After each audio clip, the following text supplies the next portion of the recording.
Welcome back to the War Rooms, fight fans, and we are so excited to have you here because this is the women's boxing edition with Malissa Smith, my resident women's boxing historian. And typically Eddie is here, but he's not with us today. Big shout out to Eddie. I hope you rest up and feel better soon. So Malissa, we're going to kick off this episode with that fight, Claressa Shields fight last night with Ema Kozin. Let's talk about her because I watched that second round. The first round was kind of hard to watch because Kozin was jumping all over her place. And I was like, what the hell did they give her? She was just nervous, right? But they settled down in the second round and it seemed that Claressa just went to work. I love that body work. Her style, I love the progression I see on her technical development. You know, she's starting to look tighter. Punches are coming in a little, changing levels. So it looks good to me. So what were your thoughts on that? Oh, yeah, I thought she looked amazing. You know, Claressa Shields has had a long journey in terms of her development in the pro style. You know, she was used to an amateur style. She had 78 fights in the amateur world and won 2 gold medals, you know, in the Olympics. We all know she was also what people don't know is a national champion in the United States several times over. She was also a world champion outside of being a gold medal winner in the Olympics. So it took her a while to settle down into more of a pro style. She was also very excitable. She used to come in and go boom, boom, boom, boom, boom, boom, boom, and just kind of get ahead of herself. She was so happy to be in the ring.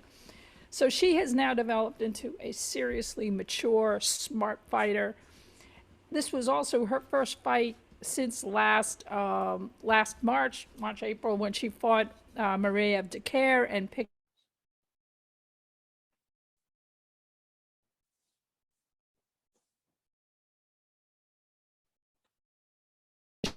fought in boxing against Maria Abdicare.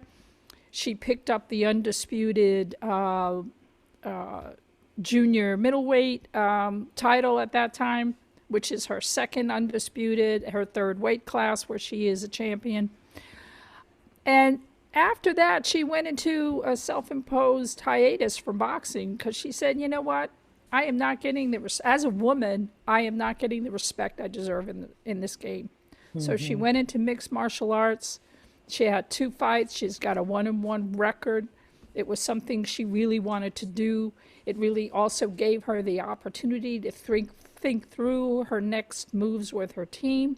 She re-signed with Dimitri Salita Promotions, because she really has a belief that he has her best interests at heart, and he has certainly shown that in things like working with her to put together her own pay-per-view card, which is what happened with Maria Abdicare. And she, in Mark Taffet, she has a good manager who really understands her. What she decided to do was say, America. And she made her deal. I think we've talked about this before. She made her deal with Boxer and Sky Sports Boxing. She made a 2-fight deal. It's a 7-figure payday for her for these 2 fights, the first of which she had last night against Ema Kozin to continue her unification of the middleweight division. And her second fight will be against Savannah Marshall, her arch rival, if you will. Which she almost fought last night. Exactly. So, you know, so all of this is by way of background to say Claressa was so happy to be back in boxing. This is her love. This is her sport. She's been doing this since she was 11 years old, and she did. She was so happy. She was, you know, all during fight week.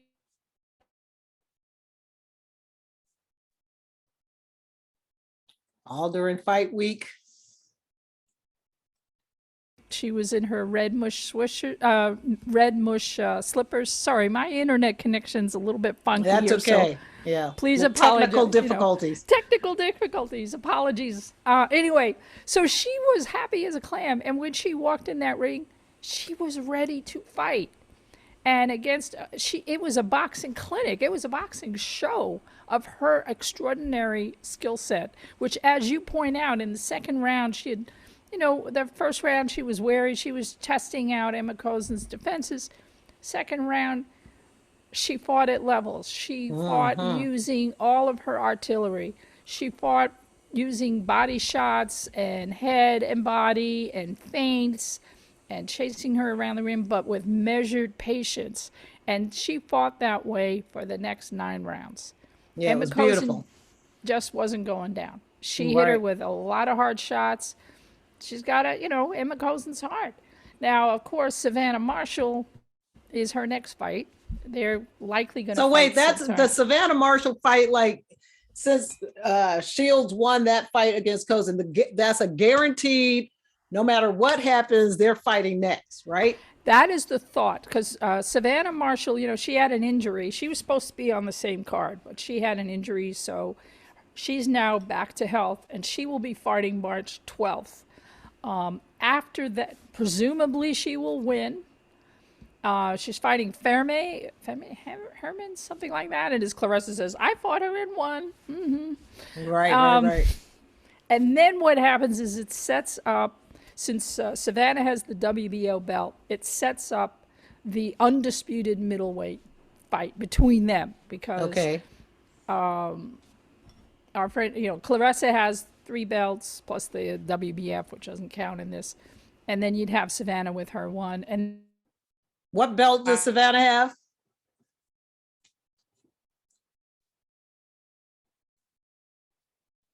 Let's start with what belt does Savannah have?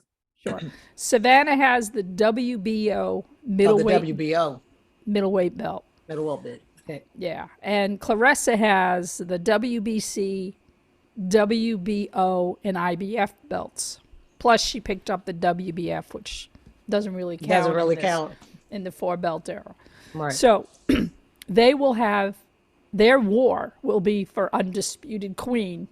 Right. In middleweight, which, Claressa's already done. And as she says, hey, you have my WBL belt because I gave it up. Right. I walked away so I could do, junior middleweight. So, okay.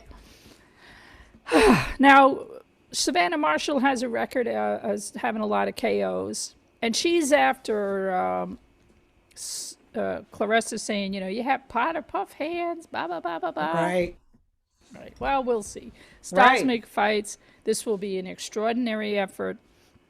Their buzz in England is insane. Right. Everybody in England thinks that Savannah Marshall is going to wipe the floor with Claressa Shields. Right. That's the leading thought. The leading thought. And at this point, it's possible that they'll fight as early as June of 2022, probably towards the end of June, giving Savannah Marshall a full 3 months, because she'll have her fight in March 12th. So June 12th is 3 months, so sometime in there. It'll probably happen in September sometime. Who knows? Yeah, like sure. You never know how that works. Plus, exactly. We also have this other super fight, which is happening on April 30th. Between Katie Taylor and Amanda Serrano at Madison Square Garden, the main event in the big room. I mean, that's where Frank Sinatra sang, right? The big room. History. That's women's boxing history right there. Women's boxing history is happening. Right there, they made that happening. They had the biggest pre-sale in boxing history, not just women's boxing history, but in boxing history. Second largest, right? Yeah. So that means more than Canelo. That means more than Canelo's last fight. Damn is right. More than Canelo. All right. That's amazing. I hope Jake Paul didn't buy up all the tickets. No, but it's I had the opportunity to go to the press conference where they announced it. I'm a women's boxing historian. I'm really dedicated to, I have a lot of personal investment in really seeing to it that women are treated with equity in this sport. Mm-hmm. These women who give their literally give their lives, and their futures and the futures of their families and their children. Someone like Claressa Shields, she supports Flint, Michigan, with her money. Right. And, she came from a very tough situation, and she gives back. That's why she wears blue in her hair, people. Right. To remind everybody that The water The crisis. crisis in Flint is poisoning people to this day. All To right, this so day in to America. this day in America. So here we go. So Taylor Serrano is a huge, huge, huge, huge deal. And this old broad had a tear. I wish I had tears. I will admit it. There was something so beautiful about that opportunity, especially in Madison Square Garden. Right. And you know, this is a fight that's been long in the making. We've all talked about it on this show. A lot of other folks have talked about it. We've been trying to get Taylor Serrano for 2 or 3 years now. Never worked out. And now, not only did it work out as the main event at MSG, but it is also for each of these fighters is going to get their 7-figure plus paycheck. It's what's the purse? What's the purse split for those guys, for Amanda and Katie Taylor? Who's getting what? Do you know? Did they post that yet? I haven't seen it yet, but I know that it's more than $1 million each. Nice. Yeah, it's $1 million baby for real. Those girls are $1 million babies for real. This is $1 million babies for real. The kind of fight that, listen, historically, you know, they were trying to do $1 million fight for real with Christy Martin and Lucia Riker back in the day in the early 2000s. Never happened. Layla Ali was trying for, you know, to be $1 million baby in her fights. Never happened. The only one in those days was Regina Hamlich in Germany was able to earn $1 million a fight. That's in the aughts, right? Wow. But now, you know, but you're also talking about like Heather Hardy when she fought Amanda Serrano in Madison Square Garden in the Little Theater for her title bout, her title defense, she got $80,000. What the hell is $80,000? Right? And these are women who fought for $10,000, $5,000. Right. So this is a huge, huge, huge big deal. And it has not been, it's been fraught with controversy. You know, we talked about this last week. You know, we got Bob Arum, when hearing about this fight, poo-pooed it, you know, because it's the same night as Shakur Stevenson, parenthetically not even signed yet, but okay, April 30th. Oh, wait, they didn't even sign that deal? And he's talking shit? It had not been signed yet when he was talking shit. Fucking Arum's ass. But, you know, he's on tape saying the same stuff 20 years before, 30 years ago. Right. So, I have him on video saying that same shit. Women's boxing is not exciting. Nobody wants to see it. Nobody wants to see it. You know, never mind that he has one of the best. He has a top 10 pound for pound powerhouse. Powerhouse. She is a powerhouse, but I tell you what, she kind of tried to give Bob Arum a break in the sense that, you know, she was saying that her team at Top Rank has been very supportive of her. Right. But they haven't really been aggressively out there getting her fights. Because, I mean, I don't know what she's been doing the last 4 years. She's been with them for 4 years, right? That's what she said. And sure, she's going to say that because she's still signed. And I don't know what her contractual deal is. I don't know whether she can get out of it. You know, there's a lot of other stuff. Meanwhile, she was on Sky Sports yesterday commentating on the Caroline Dubois fight. Caroline Dubois is an Olympian who is a British amateur fighter, 21 years old, from a famous boxing family, who had her debut last night in a 6-rounder on the same card as Claressa Shields. And Michaela Mayer was fantastic on air, I got to tell you. But why is she there on Sky Sports? Interesting. Because she doesn't have opportunity in the U.S. Yeah, I mean, yeah, she commentates on ESPN. But it was interesting to me that she was in London. You know, are we going to speculate that maybe there's a deal in the offing? I don't know what to say, but it was interesting. A deal in the offing, like what? She's going to leave Arum? She's going to leave Top Rank and go to Eddie Hearn? Well, not to Eddie Hearn necessarily, but to Sky Sports Boxer. They're paying. We'll see. I'm speculating. I'm right. Blue sky. You heard it here first, folks. And who knows? You know, I'm not saying, hey, it's not necessarily the case, but, you know, it was interesting to me that she was in London for that, to be on Sky Sports as commentator. Right. And she did not, however, she was not the commentator, however, on Claressa's fight, which I also didn't understand. So who knows? They just gave her a slot to fill. They gave her a slot though for Caroline Dubois, and she was great. Right. All right. So they gave her a spot on the Carol Dubois. So do you think she'll get more commentating gigs after that? She may well, because she was great. She really did great color and spoke very, very knowledgeably about the fight itself and what Caroline Dubois was doing and the things that, she needed to change to bring her into a pro style. And she and Michaela has been a commentator on ESPN on their undercards on, Okay. I didn't know that. Yeah, no, she has been on the undercard fights on ESPN when they just do on the live streaming. So she has been on that. She's not on the main card. Right. And in here, at least she was on part of the main card.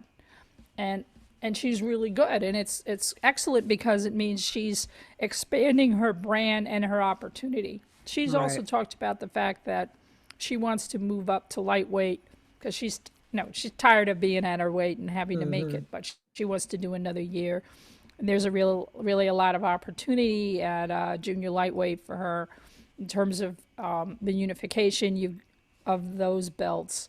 I think there's going to be Choi and Baumgartner next because Choi has the other belt, and then there's the possibility of undisputed. I know there's a lot of Twitter back and forth, blah, blah, blah, between Mayer and Baumgartner. No love lost there in terms of, okay, who KO who. But we'll see. We'll see what That's going to be happens. an exciting fight. I can't wait to see that. I can't wait either. And we'll see whose platform it's going to be on. Because Baumgartner now has a fight deal with Matchroom Boxing. So to be on the zone. They have to be on the zone. Hey, I hope it's on the zone. I have a subscription to that. Yeah, I do too. And they had Jamie Mitchell last night. Jamie Mitchell. Yeah, let's talk about that. Jamie Mitchell, who, defeated Shannon Courtney to get on the, she was on the B side, came in as an opponent. She came in as an opponent and spanked that booty. WBA bantamweight title, and she had her first title defense last night on the DAZN card out of Arizona. She looked fantastic. She put her opponent down in 4 rounds after knocking her out, knocking her down. And Carly Skelly was a British fighter. In the first round, she knocked her down at the end of the first round. She knocked her down at the end of the second round. In the third round, she just beat her silly. And in the fourth round, she knocked her out. And that was that. She went boom, boom, boom, boom, boom. But beautiful fighting. Absolutely beautiful fighting. So that was fantastic. And what's interesting, she's 37 years old. So she's the third oldest champion, male or female, in boxing. That is so inspiring because, I turned 61 in May, and I may just have to turn pro or something. No, I'm just kidding. I think that's a great idea. But I don't want my head bashed in. That's bullshit. I'm too old for that shit. So anyway, she put on a show, and then she talked. Just to make this full circle with Claressa, she was Jamie spars or she lives in Las Vegas and she trains out of Vegas, and part of Claressa Shields' camp was in Vegas, and they had the opportunity to spar a week ago. Both of them preparing for their fights, and Jamie Mitchell just said, she was beside herself, the joy of spending time with Claressa. Right. Claressa is her idol. She said, she sparred with her for 8 rounds. She said she had never fought anyone ever in a ring that with that level of skill set or understanding of the game. And it just inspired her to come in and do the fight she had last night. That's beautiful to hear. That was beautiful to hear. And, the impact that Claressa is having on the game itself. Even, in her pre-fight media stuff last week, She had pre-fight media events last week. She talked about supporting women's boxing. And she spoke a lot about Taylor Serrano and pay equity and how this had to be the new standard. And as I said, Shields went to England to fight because U.S. who gots exactly. But I love that they are, this is the time. I wish it would have happened years ago, but this is the time. I can see that the entire boxing community is coming and filing in behind the women that are really putting themselves out there and demanding pay equity and equality in this sport, which is, been dominated by bullshit for the whole entire time that I've been in the business. It's just a bunch of bullshit that women have been underpaid and underpromoted from most of these major boxing promotion companies. So I'm glad to see the Serranos and the Taylors and the Shields, all of them out there getting the pay that they deserve. Absolutely. And paving the way. That's right. For the women that come behind them so that, they're not going to get the chump change. Exactly. They're not going to be badly treated. They deserve promotion. They deserve all of the things that come with being in the fight game. And this is a game that makes millions and millions and millions and millions of dollars. Right. And if you say, oh, women's boxing doesn't make it, well, again, second highest presale at Madison Square Garden was Taylor Serrano. And they are going to sell out the house for that sell it fight. out. They will not have a seat. People will be spending thousands of dollars begging bookers to get their tickets on the aftermarket. That's what I might have to come to like. New York for that weekend. Shit, that's gonna be a hot boxing weekend. I know it's gonna be off the chain. So, but look, we are looking for. What else do we want to talk about in women's boxing? Outside of women's boxing, I noticed last night that Keith Thurman, I just caught a glimpse of the Thurman comeback because he hasn't fought in a minute, right? Did you get to watch any of the Thurman Barrios fight? I did not because I didn't want to pay $80 for the pay-per-view. So I watched the. We waited for the highlights. I'll wait for the highlights. Just $79.99 was a bridge too far for me. Right. I paid the $29.99 for to watch Chris Shields fight and Dubois. The main card on the Sky Boxing yesterday, including Chris Eubanks, who's a brat who I wanted to just smack around. And I watched the DAZN card last night and watched, Boom Boom or whatever his name is, Bebe. Rodriguez. Boom Boom Mancini. No, I'm sorry. Please excuse me. Bam Boo, Bam. boo. Bam Bam. Rodriguez become the youngest boxing champion last night. Put on a beautiful, beautiful, beautiful show. So no, I didn't get to watch Keith Thurman, who I've always loved, who I've seen at Barclays more than once, and he beat up Barrios pretty bad, but he didn't knock him out. Barrios stood up there and took it. So that's good. He survived. He survived that shit. Yeah. But okay, anything else we need to hit and cover up for this women's boxing edition?